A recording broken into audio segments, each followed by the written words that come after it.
रिटायरमेंटचं आपण चांगलं प्लॅन केलं, नियोजन केलं, तरीही आपण कधी-कधी फसले जातो. अरे, तुम्ही म्हणाल तर कसं शक्य आहे? कसं फसले जातो? रिटायरमेंटचा परत एकदा बोलतो मी, रिटायरमेंटचा तुम्ही जर नियोजन केलात, तरी आपण रिटायरमेंट मिळाल्याच्या नंतर आपण फसू शकतो. कारण काही गोष्टींचा नियोजन आपण अगोदरच नाही केला, तर रिटायरमेंटची तुम्ही तयारी कराल, शक्य आहे. तयारी कराल तुम्ही. पण रिटायरमेंट घेतल्याच्या नंतर तुम्ही फसले जाता. ते कशामुळे फसले जाता हेच आपल्याला बघायचं आजच्या ह्याच्यात. तर पहिलं मला म्हणायचं की तुम्ही जे रिटायरमेंटसाठी पैसे ठेवताय, ते आधीच त्याचा डोक्यात प्लॅन करून ठेवा की मी समजा पर मंथ रिटायरमेंटसाठी पैसे ठेवतोय, तर ते कोणत्या खर्चासाठी ठेवतोय. म्हणजे 40 वर्षानंतर तुम्ही समजा 40 वर्षानंतर, 50 वर्षानंतर, 60 वर्षानंतर तुम्ही काय रिटायरमेंट घेतल्यानंतर तुम्ही ठरवलं की मला आता काम नाही करायचं आहे, काय पैसे येतील रिटायरमेंटच्या ह्याच्यामधून, त्याच्यात मी घर भागवेन. मग तुमच्या डोक्यात आधीच फिक्स पाहिजे की जे तुम्ही रिटायरमेंटसाठी पैसे ठेवताय, ते ॲक्च्युली कशासाठी ठेवताय, कोणत्या खर्चासाठी ठेवताय. कारण काय आहे, मी तुम्हाला आज जसं बोललो आहे की रिटायरमेंटची नियोजन तुम्ही करून सुद्धा तुम्ही फसू शकता. तर का फसू शकता हेच आपल्याला बघायचं आहे. मी का बोललो फसू शकता. तुम्ही जर समजा रिटायरमेंटसाठी पैसे ठेवले, रिटायरमेंटसाठी पैसे ठेवले पर मंथ, आणि नंतर तुम्ही 50-60 वर्षानंतर ते वापरायला घेतलेत.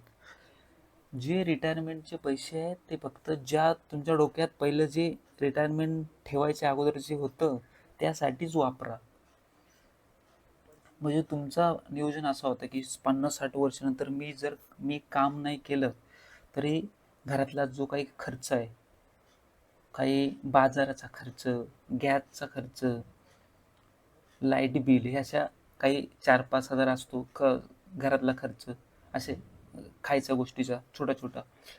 जर रिटायरमेंटमध्ये त्यासाठी तुम्ही जर पैसे ठेवले तर ते पैसे त्याच्यासाठीच वापरा.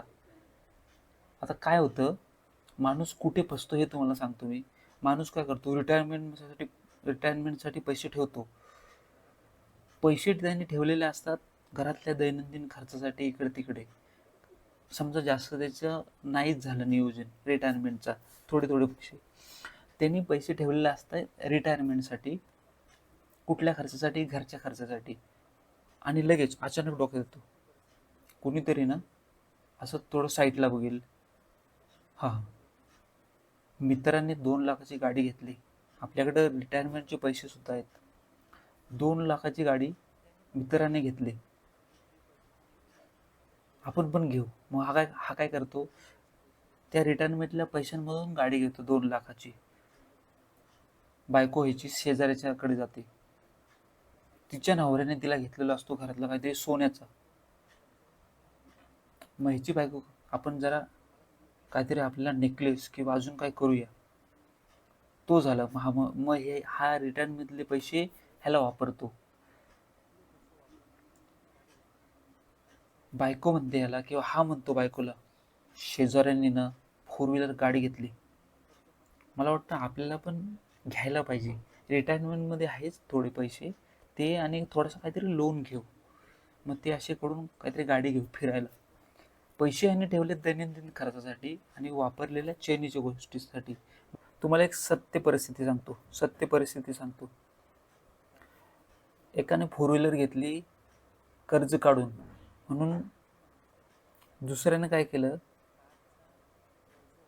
त्याने पण घेतले. म्हणजे जे पैसे त्याने रिटायरमेंटमध्ये ठेवलं होतं ते त्यातले थोडेसे पैसे घेतले, आणि हा म्हटला की आपल्याला पण 4 व्हीलर घ्यायला पाहिजे. थोडेसे पैसे कमी पडायला लागले म्हणून त्याने त्याला साईडच्याला विचारलं, तू कशी घेतली 4 व्हीलर? तर तो म्हणतो मी कर्ज कर्ज काढून घेतली. आता हा म्हणतो मला पण भेटेल का कर्ज? तर तो म्हटलं हो भेटेल. ह्याने रिटायरमेंटसाठी पैसे ठेवले होते त्यातले पैसे वापरल्याने गाडी घेतली, खर्चासाठी ठेवलेले पैसे त्याने त्याची गाडी घेतली, थोडेसे कमी पैसे म्हणून कर्ज पण काढले. थोड्या वेळाने असं झालं, दुसऱ्याचं बघून काय हाल होतात आपल्याला तुम्हाला सांगतो. काही दिवसाने असं झालं, त्याच्याकडे 4-5 माणसं घरात आली. ह्याची बायको म्हणते पाहुणे आलेत वाटतं. तर नवरा म्हणतो पाहुणे नाहीत, बँकेची माणसं आलीत. हो, बँकेची माणसं कशाला? बँकेची माणसं ह्याच्यासाठी आली होती, कारचा कर्ज होता तो थकीत होता खूप दिवसापासून, EMI जात नव्हता. तर बँकेची माणसं ह्याच्यासाठी आली होती, पुढच्या महिन्यात जर नाही थकीत पैसे नील केले तर घर सील केलं जाईल, स्वतःचं घर सील केलं जाईल. मग ह्याची ज्यांनी अनुकरण करून पण तोच केलं होतं, 4 व्हीलर घेतली होती, तो त्याची बायको ह्याला म्हणते, नवऱ्याला, काय हो, आपण नाही दिलं तर आपल्यावर पण अशी परिस्थिती येईल का? परिस्थिती, नवरा म्हणतो, परिस्थिती येईल नाही, तशीच येईल. आणि मला पण हेच म्हणायचं आहे, जर दुसऱ्याचं अनुकरण करून आपण तेच केलं तर आपल्यावर पण तशीच परिस्थिती येईल. आणि ही परिस्थिती खूप जणांवर आली आहे आणि ही सत्य परिस्थिती आहे. जर तुम्ही दुसऱ्याचं अनुकरण करून काही गोष्टी करत असाल तर एक दिवस जसं दुसऱ्याचा घर बँकेतली लोक सील करायला आली, तसं स्वतःचा सुद्धा येतील. त्यामुळं मला एवढंच म्हणायचं आहे की तुम्ही जर रिटायरमेंटसाठी पैसे ठेवलेत ना, ते तर ज्या खर्चासाठी ठेवलेत त्याच्यासाठीच वापरा. दुसऱ्याचं बघून अनुकरण करून लगेच माइंड चेंज नका करू. तुम्हाला करायचे नाही एन्जॉयमेंट, तुम्ही अगोदर नियोजन करा की मला कुठल्या खर्चासाठी काय काय करायचं आहे, एन्जॉयमेंटसाठी किती ठेवायचे आहेत, घरातल्या खर्चासाठी किती करायचे, हे करा नियोजन. मला असं नाही म्हणायचं की तुम्ही काही एन्जॉय करू नका किंवा कुठे जाऊ नका, मला हे असं नाही म्हणायचं आहे. तुम्ही जे रिटायरमेंटमध्ये जे पैसे ठेवलेत ते त्या गोष्टीसाठीच वापरा. तुम्ही जर दैनंदिन खर्चासाठी ते रिटायरमेंटचं प्लॅनिंग केलं आहे तर त्यासाठीच वापरा. तुम्ही म्हणतात मामी रिटायरमेंटचे पैसे जमा केलेत, मग ह्याच्यासाठी कधी वापरायचे, मजा कधी करायची? मग त्यासाठी तुमचं अगोदर नियोजन पाहिजे. जेव्हा तुम्ही रिटायरमेंटचा अगोदर प्लॅन करता 30-40 वर्षासाठी, तेव्हा तुमचा प्लॅन अगोदरच पाहिजे की मला भविष्यात कुठे जायचं आहे, काय घ्यायचं आहे, कुठली गाडी घ्यायची, कसं आयुष्य जगायचं, हे तुमचं नियोजन अगोदर पाहिजे. नाही तर तुम्ही फसले जाल. जरी तुम्ही रिटायरमेंटमध्ये पैसे ठेवलेत आणि तुम्ही एन्जॉयमेंटचं पण तुम्ही जर रिटायरमेंटचं प्लॅनिंग नाही केलात, फक्त दैनंदिन खर्चापुरतं गेलात, तर तुम्हाला त्यातले पैसे इकडे वापरायला लागतील. परिस्थिती अशी होईल. त्यामुळं जे रिटायरमेंटचं तुम्ही प्लॅनिंग केलं त्यासाठीच खर्च करा. तुम्हाला वाटलं मला आता फिरण्यासाठी पण पैसे पाहिजे तर अगोदर प्लॅन करा. तुम्ही म्हटलं मला भविष्यात रिटायरमेंट नंतर गाडी घ्यायची आहे, अगोदरच नियोजन करा.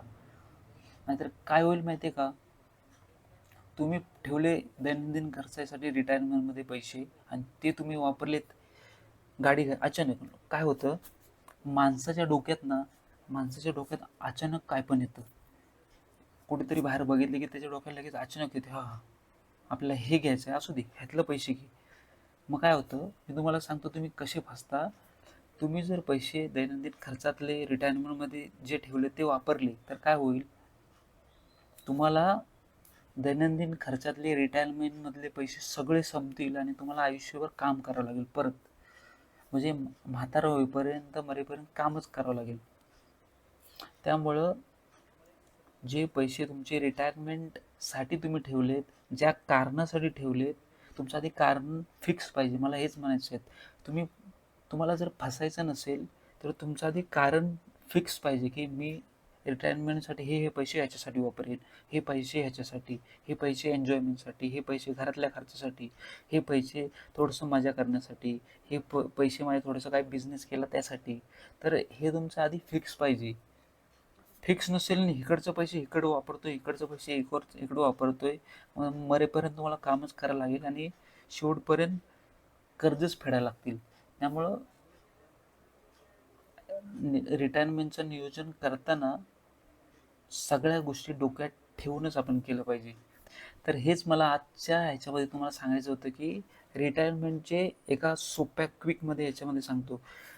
ज्या कारणासाठी तुम्ही भविष्यात पैसे ठेवलेत ना रिटायरमेंटसाठी, त्याच्यासाठीच ते वापरलं की तुम्हाला अडथळा येणार नाही. तुम्ही जर रिटायरमेंटमध्ये घरातल्या खर्चांसाठी पैसे ठेवलेत तर ते पैसे त्या घरातल्या खर्चांसाठीच वापरा. जर तुम्ही रिटायरमेंटमध्ये पैसे ठेवलेत एन्जॉयमेंटसाठी तर ते एन्जॉयमेंटसाठी वापरा.